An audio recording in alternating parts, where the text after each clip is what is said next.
Hello, dear Homopedia family.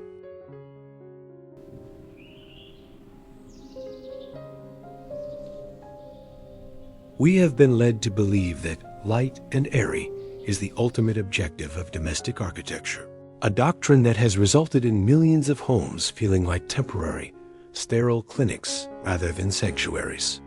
This obsession with the all-white farmhouse aesthetic creates a spatial friction where the eye finds no place to rest, slipping off slick drywall surfaces and getting lost in a vacuum of brightness. The resulting pain is a subtle psychological unmooring.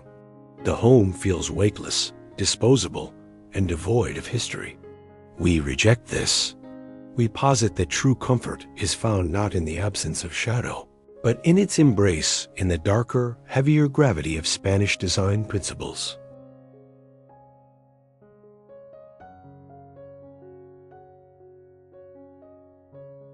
The modern farmhouse often suffers from a fragility of spirit, a hollow, whitewashed shell.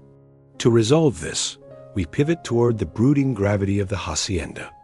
We replace flimsy veneers with the cool touch of hand-troweled plaster and the musk of oiled walnut, proving that shadow is not gloom, but depth. By grounding the airy void with heavy wrought iron and thermal mass, the home becomes a protective sanctuary. If this journey into sophisticated, earthy luxury resonates, we invite you to like and subscribe for more architectural alchemy.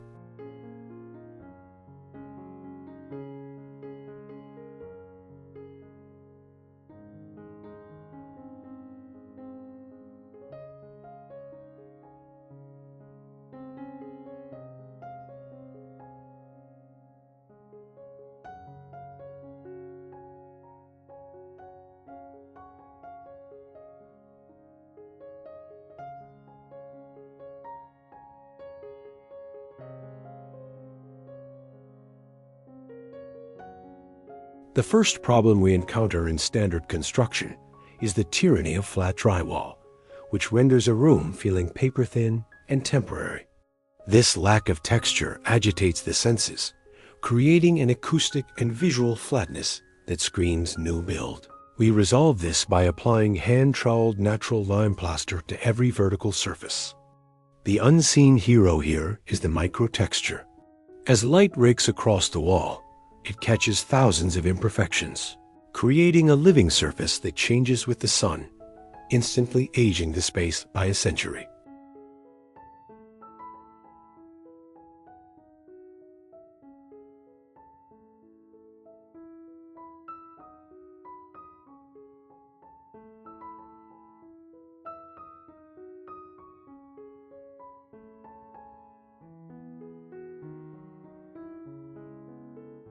Straight lines and sharp 90-degree corners create a subconscious rigidity, forcing movement through a home to feel abrupt and mechanical. To counter this spatial friction, we introduce the parabolic arch, a staple of Spanish architecture. We do not just round off corners. We surgically alter the structural openings to mimic the curve of a heavy load-bearing vault. This solution softens the transition between rooms, guiding the eye gently upward and creating a rhythmic flow that feels organic rather than industrial.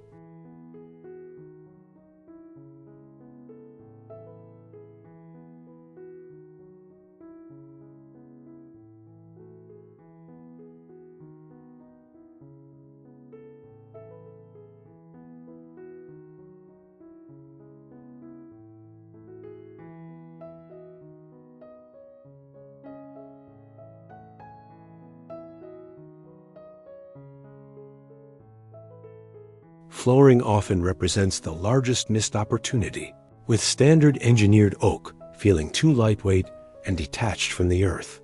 The agitation comes from the feeling of floating.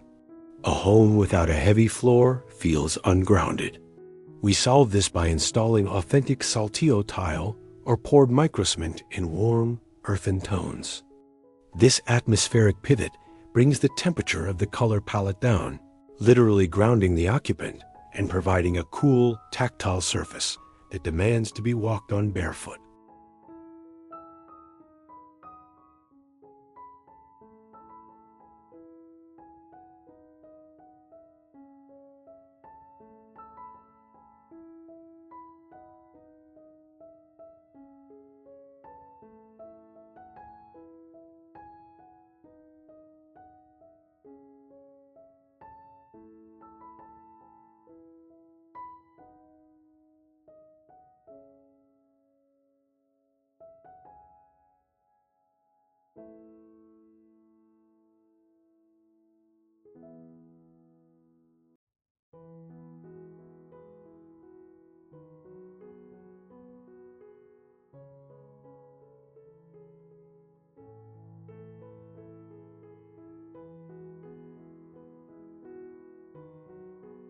In the kitchen, the standard white shaker cabinet has become a symbol of unimaginative design, offering no contrast or emotional resonance.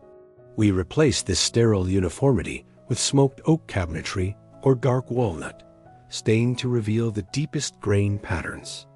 The conflict of this sanitary kitchen is resolved by treating cabinetry as furniture rather than built-ins, using rich, dark wood tones that absorb light and invite touch, transforming the kitchen from a laboratory into a hearth.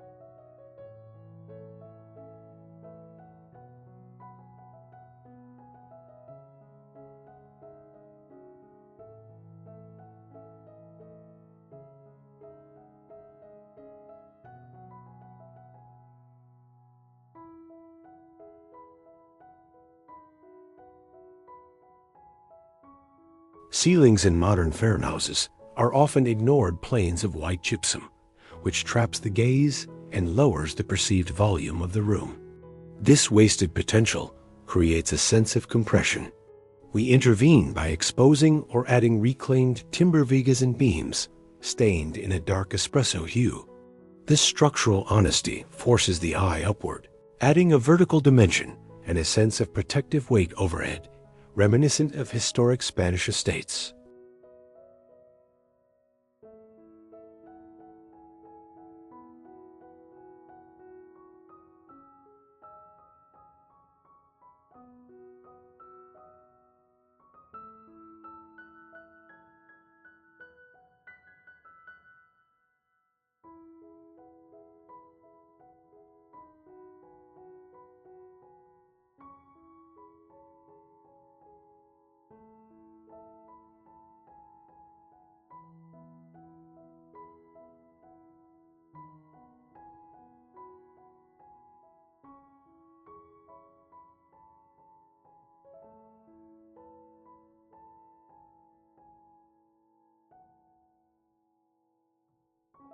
Lighting is frequently treated as a utility rather than a sculpture, with recessed cans destroying the mood by blasting evenly distributed lumens. This over-illumination kills romance and mystery. We resolve this by eliminating most overhead cans and relying on wrought iron sconces and low-hanging pendants. The solution creates pools of warm light and deep shadow, allowing the architecture to recede and advance, generating a dynamic, intimate atmosphere.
The fireplace is often a tragic afterthought, a small box floating in a drywall surround that offers no grandeur. We agitate this lack of focal point by designing a floor-to-ceiling stucco chimney piece with a massive reclaimed timber mantle. We extend the hearth with handmade zellige tiles, creating a dedicated zone for fire. This design decision anchors the living room, turning the fireplace into a primitive gravitational center for the home.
Windows in standard construction are thin punctures in the wall, lacking depth and substance. This thinness reinforces the feeling of a cheap envelope. We solve this by furring out the internal walls to create deep-set window nooks, sometimes up to 18 inches deep. This creates a functional threshold between the inside and outside, a habitable space for light to inhabit, blurring the line between the architecture and the view.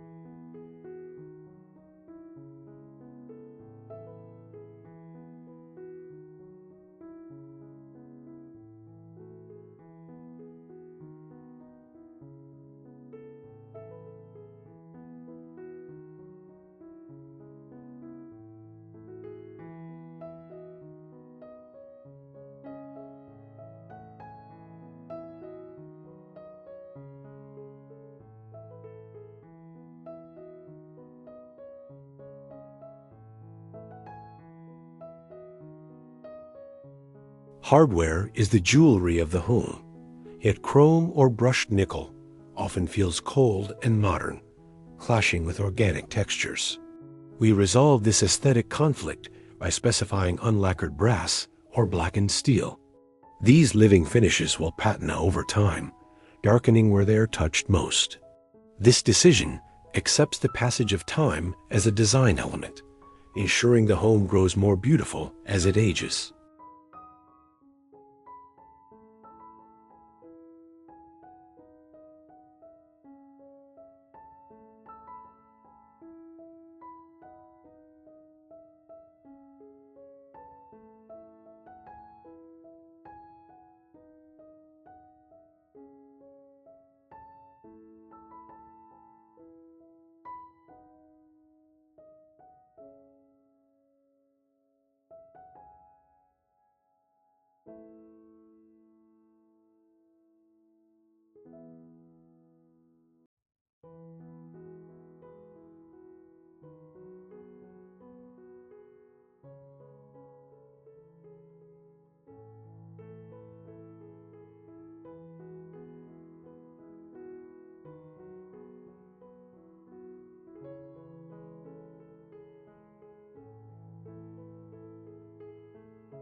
The bathroom often suffers from being too clinical, a place of hard surfaces and cold porcelain. We inject the spa mentality by using Taidlact or waterproof plaster in shower enclosures instead of standard subway tile. The seamless nature of the plaster eliminates grout lines, the visual noise of the grid, and creates a monolithic, cave-like sanctuary that feels ancient and enveloping.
standard baseboards and casing are visual clutter that outline the room in a rigid frame, disrupting the flow of plaster.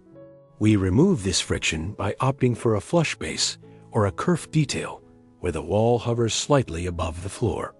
This unseen hero of detailing allows the heavy plaster walls to appear as if they are descending directly into the stone floor, reinforcing the structural integrity of the aesthetic.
The acoustic quality of a modern open-plan home can be cavernous and echoing, which creates subconscious stress.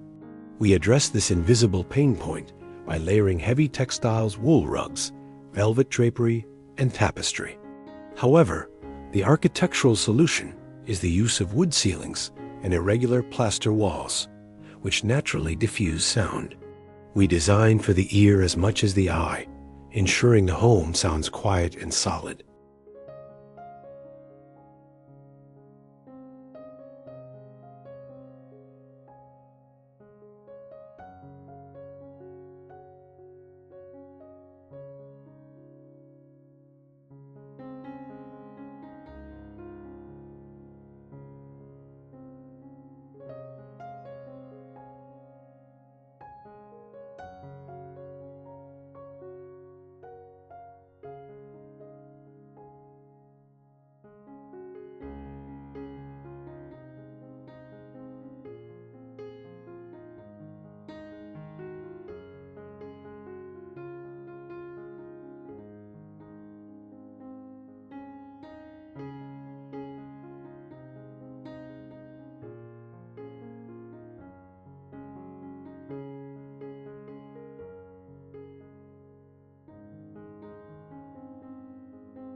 Exterior connections are often limited to a sliding glass door, which feels transactional. We pivot to the concept of the internal Spanish courtyard, or at least the illusion of one. By using French doors that open onto a tiled patio with a central water feature, we extend the living space visually. The sound of water becomes a constant, cooling presence, resolving the disconnect between the interior sanctuary and the natural world.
Color is often feared, leading to the safety of greed.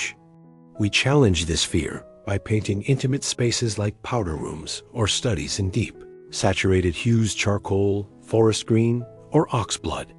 This compression of space creates a jewel box effect. The agitation of a small, cramping room is resolved by embracing its smallness and making it dramatically cozy and immersive.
The kitchen island is usually a monolithic block of quartz, which feels cold and manufactured.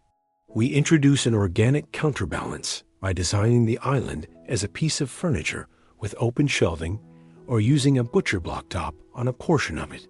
We introduce imperfections intentionally. The resolution is a workspace that feels like an artisan's table, not a sterile operating surface.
Staircases are often purely functional, with spindly balusters that look fragile.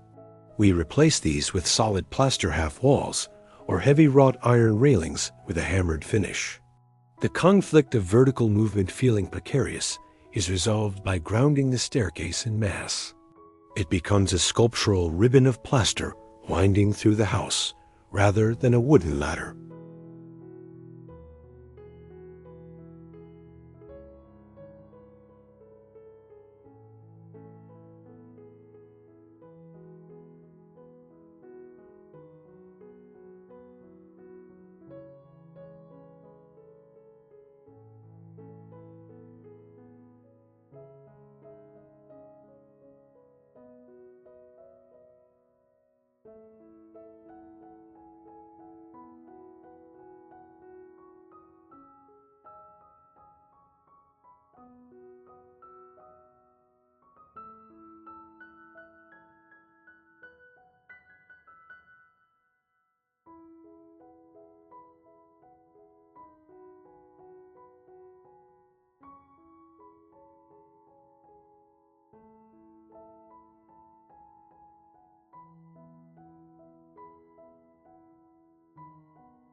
Standard interior doors are hollow core and lightweight, betraying the quality of the home every time they are closed. We mandate solid core doors, preferably with a plank design or an arched top. The tactile feedback of opening a heavy door sets the expectation for the room beyond. We solve the budget conflict here by using fewer doors, but making the ones we keep substantial.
Roof overhangs in farmhouse design are often shallow, exposing the facade to harsh light. Drawing from Hacienda principles, we extend the eaves where possible or add pergolas with creeping vines. This creates a biological filter for the light entering the home. The biophilic core design resolves the harshness of direct sunlight, dappling the interior with moving leaf shadows.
Storage is often hidden behind drywall, making it invisible, but also characterless. We prefer to carve niches into the thick walls for bookshelves or display areas. This additive process turns storage into display. The friction of clutter is resolved by giving objects a sacred space within the architecture itself, celebrating the artifacts of the owner's life.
The entry sequence is critical.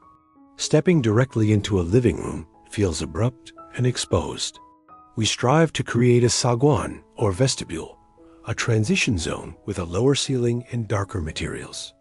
This spatial friction slows the visitor down, allowing them to decompress before entering the main volume. It is a psychological airlock that separates the chaos of the world from the peace of the home.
Textiles are often bought last and look like afterthoughts.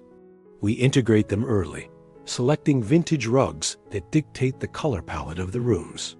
The agitation of a new room is that it lacks history. By anchoring a room with a 50-year-old Aushok or Killam, we borrow its soul. The solution is to let the faded dyes of the rug inform the paint and fabric choices, ensuring harmony.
The dining room often feels stiff and formal. We soften this by using a round table under a low chandelier, encouraging conversation. But architecturally, we might lower the ceiling here or use wood cladding to distinguish the zone without walls. The problem of the unused dining room is solved by making it the most intimate, cave-like space in the house, perfect for late-night gatherings.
Landscaping is often treated as separate from the architecture.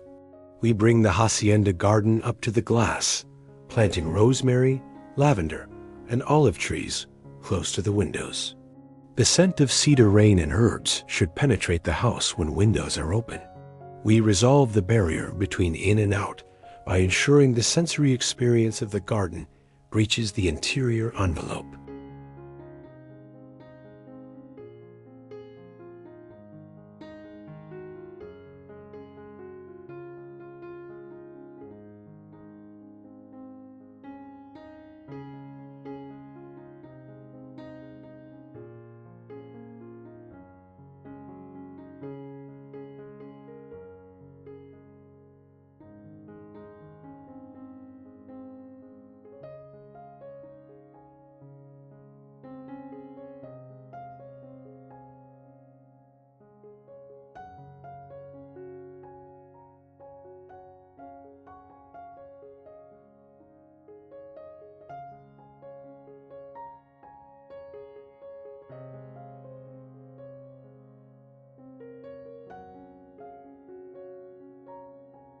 The transition from a standard farmhouse to a modern hacienda is not merely a stylistic overlay.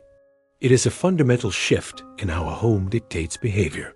By embracing dark Spanish principles, we move away from the performative perfection of white spaces and into a realm of forgiveness and evolution. The scratches on the leather, the patina on the brass, and the cracking of the timber beams are no longer defects. They are the deepening signature of life lived well. We have resolved the conflict between the desire for modern cleanliness and the human need for ancient grounding comfort.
To resolve the conflict between stark modernism and rustic warmth, we abandon the sterile chill of white drywall for the cool, tactile reprieve of heavy plaster and the scent of smoked oak. This design functions as a thermal battery, absorbing the city's frenetic heat to return a frequency of silence. If this pursuit of soulful, sensory-rich architecture resonates, we invite you to subscribe for further explorations. We leave behind not a showroom, but a sanctuary of space, merging the farmhouse's heart with the hacienda's enduring, shadowy elegance.